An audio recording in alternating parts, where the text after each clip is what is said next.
নিষ্ঠুর আবু জাহেলের পাথরের ঢিল আস্তে আস্তে নবীজির এই কপালের ডাইন পাশে চুলের গোড়াটা বরাবর পাথর আইসা ঠাস করে লাগছে। মাথা এইভাবে লম্বা হইয়া দুই ভাগ হয়ে গেছে।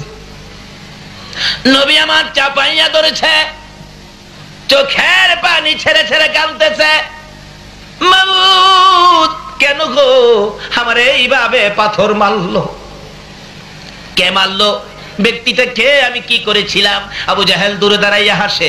আমার নবী কান্দে, চাচা কেন গো এইভাবে আমারে মেরেছো? আমি কি কষ্ট তোমারে দিয়েছিলাম? আবু জাহেল খিলখিল করে হাসতে হাসতে বাড়িতে চলে গেল। আমার নবী কই যাবে? মা নাই রে, বাবা নাই রে। নবীজি মাথায় হাত দিয়ে চাপাইয়া ধরে রক্ত মুবারক জর্জ করে পড়তেছে। কানতে কানতে পাহাড়ের পর পাহাড় পার হইয়া নিরিবিলি বাবলা কাটার জঙ্গলের মধ্যে বসে বসে উম্মতি উম্মতি বলে কান্দে। আবু জাহেল বাড়িতে চলে যায়। জঙ্গলার পশু পাখিরা নবীর ব্যথায় ব্যতীত হয়। বলুন সকল মাখলুকাত আমার নবীরে চিনে কিনা? আরো জোরে কোন চিনে কিনা? আমার নবীকে সকল প্রাণী চিনে, যেহেতু আমার নবী সকল প্রাণীর জন্য রহমত। এবার কান্দে পশু পাখিরা নবীর ব্যথায় ব্যতীত হইয়া।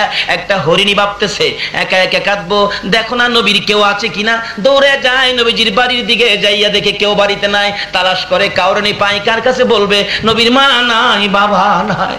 অবশেষে দেখে নবীর চাচা আমির হামজা মুসলমান হয় নাই, আসতেছে। হরিণ দৌড়ে যাইতেছে আমির হামজার দিকে। আমির হামজা ভাবলেন হরিণ দৌড়ে ধরতে পায় না, বাড়ির সামনে হরিণ আমার কাছে আসতেছে, কাছে আসার আগেই শিকার করে ফেলবো, তীর ধনুক বাহির করলে।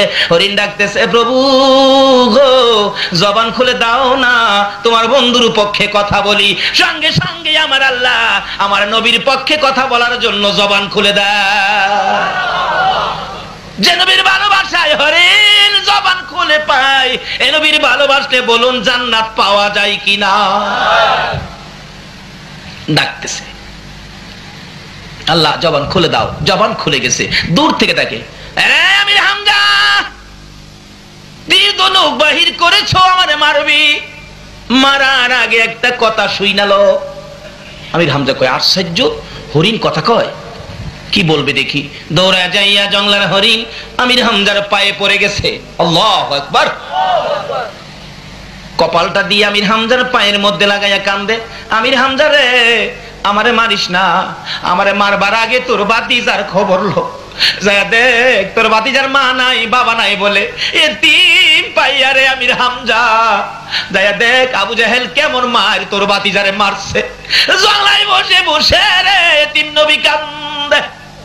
আমির হামজা রক্ত সিট মারছে, ঠিক রাখতে পারে না। সতইলে তো ভাতিজা।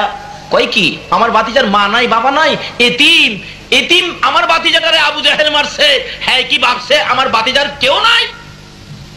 হরিণ পাও ছেড়ে দে, ছেড়ে দে পাও। বাড়ির দিকে যাইতেছে, মেজাজ গরম। ভাতিজারে মারলো, ভাতিজার মাও নাই, বাবা নাই, এতিম পাইয়া আবু জাহেলের মতো বেটা আমার ভাতিজারে মারছে। বাড়ির কাছে যাইয়া শুনে তার বিবি কান্দে। কি কান্দা বলুন তো? মহিলার আমার নবীরে ভালোবাসতো না? সর্বপ্রথম পৃথিবীর জমিনে নবীর ভালোবাসায় জীবন দিয়েছে মহিলা। হযরতে সুমাইয়ার জীবনী খুলুন। সুমাইয়া আমার নবীকে ভালোবাসা দিত। মা বোনেরা গো, দাও না গো আমার নবীর ভালোবাসা। সুমাইয়া আমার নবীকে ভালোবাসা দেওয়ার কারণে নিষ্ঠুর পাষাণ আবু জাহেল সুমাইয়াকে নিরীহ নিরপরাধ গরিব দুর্বল নিরীহ মুসলমান ছিলেন সুমাইয়া, ঘর থেকে জোর করে ধরে এনে মরুভূমির মধ্যে দাঁড় করাইয়া পরনের সকল কাপড়গুলো টাইনা টাইনা খুলে উলঙ্গ করেছে।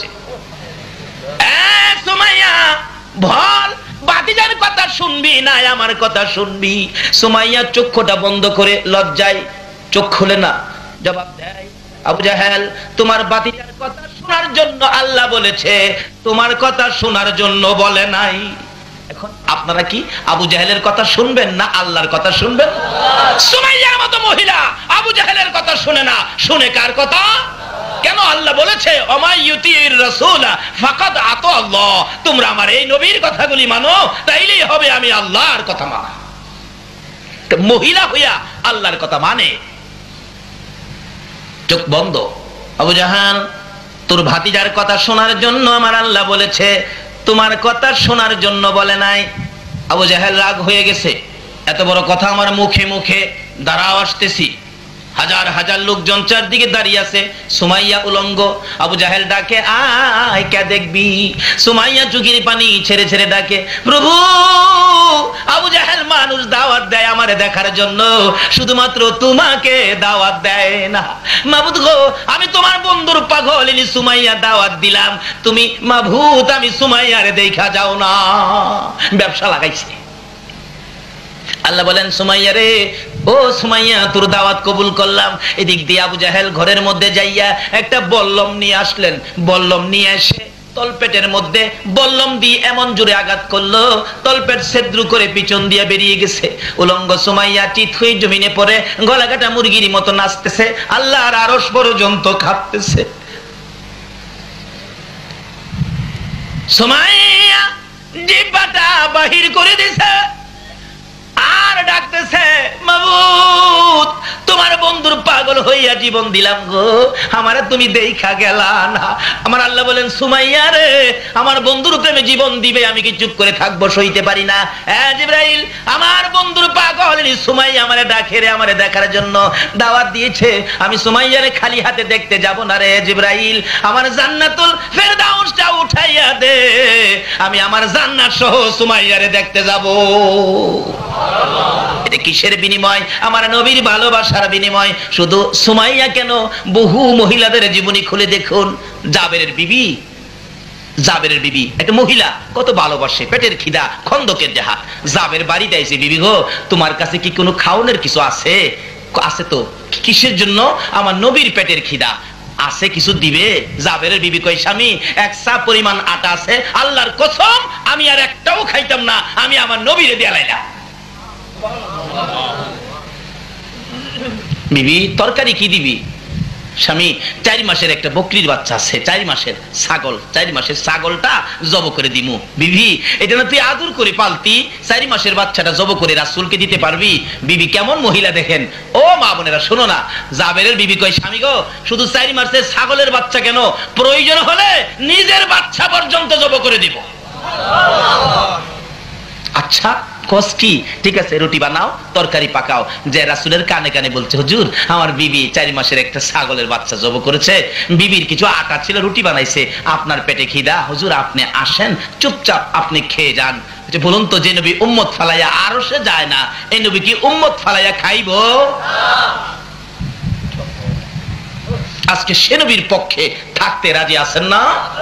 থাকলে কি হবে? এই তো সামনে আসতেছে। এবার ডাকতেছে, বিবি রান্না বাড়া করো, আমি নবীকে নিয়ে আসি। ইয়া রাসূলুল্লাহ, আসেন। নবী কই, যাবের আমার একা খাউন? আমি তো একা খাবো না, আমার সাথী যা আছে 3000-এর বেশি, সবাইকে নিয়ে খাবো, কারণ সকলেরই তো পেটে খিদা। জাবের কে, হুজুর আমি গরিব মানুষ, হুজুর আমি একজনের খাউন পাকাইছি, একজন, হুজুর আমি সবাইকে খাওয়াইতে পারবো না। আমার নবী কই, যাবে চিন্তা করিস না, তুই তো গরিব, আমার আল্লাহ তো গরিব না, যা বাড়ি যা, একজনের খানায় 3000 নিয়ে বাইরটা খামো। আচ্ছা আচ্ছা হুজুর। বাড়ির যাইতেছে জাবের, বাড়ির সামনে গিয়ে মাথায় হাত দিয়া বসে রয়েছে, টেনশন। নবী যে কইলো 3000 বাইরটা খাইবো, আমার বিবি তো পাক করছে একজনের খানা, আল্লাহই জানে কি জানে কি হয়। বিবি আইসা জিগায়, স্বামী কিসের টেনশন? খাউন কয়জনের পাকাইছস? একজনের। মেহমান কত আইতাছে জানোস? কয় না তো, 3000। বিবি কয়, হাই হাই, আপনি কি কন্যাই বলে একজনের খাউন? আমি কইছি তো। রাসূল কি কইছে? রাসূল বলছে একজনের খাউন 3000 লইয়া খাইব। একজনের খাউন 3000। বিবি কেমন বিবি দেখেন, চিৎকার মারছে, স্বামী নো টেনশন। কিসের টেনশন? এ রাসূল যদি বলে একজনের খাউন 3000 খাইব, আমি যে মহিলা, আমার বিশ্বাস 3000 কেন 3 লক্ষে খাইলেও ফুরাবে না। কেন ফুরাবে? চলুন মদিনায় যাই।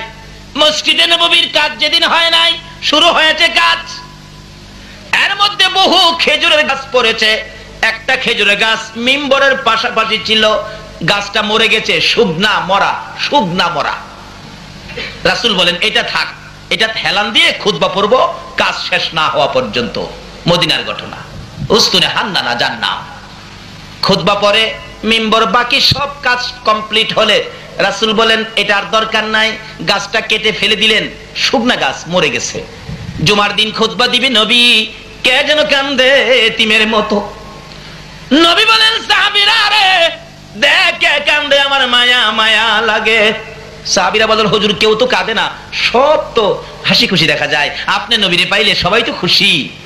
বলেন কি কান্দে? কে কান্দে? যাইয়া দেখে শুকনা খেজুরের গাছ কান্দে। আল্লাহু আকবার। হুজুর আশ্চর্য, শুকনা মরা খেজুরের গাছ উস্তুনে হান্নানা কান্দে। আমার নবী বলেন কই? ওই তো, এ উস্তুনে হান্নানা, তুমি তো মৃত, শুকায়া গেছো, লাকড়ির সমতুল্য, তুমি কাঁদো কিভাবে? মৃত খেজুরের গাছ জবাব দেন, হুজুর আমি আপনার ভালোবাসার প্রাণ নিয়া কান্দি। যে নবীর ভালোবাসায় মৃত ঘাস কাঁদতে পারে, বলুন এই নবীর ভালোবাসায় জীবনে কে কতটুকুন করেছেন? ভালোবাসা ব্যতীত নামাজ পড়তে পারেন, কাজ হবে না, রোজা রাখতে পারেন, কাজ হবে না, হাজী হইতে পারেন, কাজ হবে না, মক্কা মদিনার ইমাম সাহেব যদি হও, নবীর ভালোবাসা ব্যতীত আমার আল্লাহ পাওয়া যায় না। বলতেছিলাম নবীর ভালোবাসায় শুকনা মরা খেজুরের গাছ উস্তুনে হান্নানা কান্দে। আমার নবী বলেন, উস্তুনে হান্নানা রে, আর কান্দিস না, আমি তোর জন্য দোয়া করে দেই। কি দোয়া করবেন হুজুর? কথা কয় আল্লাহু আকবার। আমি দোয়া করে দিলে কিয়ামত পর্যন্ত একটা জীবিত খেজুরের গাছ হয়ে যাবি। নবীর দোয়াই হবে কি না? হুজুর এই দোয়া চাই না, শোন আমি দোয়া করে দিলে কিয়ামত পর্যন্ত তোর মধ্যে খেজুর থাকবে। হুজুর এটাও চাই না, শোন আমি কিয়ামত পর্যন্ত দোয়া করে দিব, জীবিত গাছ হবি, খেজুর থাকবে 12 মাস, সারা বছর তোর মধ্যে খেজুর। এমনকি আমি নবীর বরকতের দোয়াই রে উস্তুনে হান্নানা, সমস্ত পৃথিবীর আমার উম্মতেরা তোর কাছ থেকে খেজুর নিয়ে খাবে, সারা জীবন খাবে রে, তোর একটা খেজুর কমাইতে পারবে না। এটা কেমন নবী যে নবীর দোয়াই খেজুরের গাছের বরকত, কিয়ামত পর্যন্ত সমস্ত পৃথিবীর মানুষ খাবে, একটা খেজুর কমাইতে। সারা পৃথিবীর মানুষ যদি নবীর দোয়ার বরকতে খেজুর খাইতে পারে, তাহলে একজনের খাউন 3000 খাইতে পারবে না।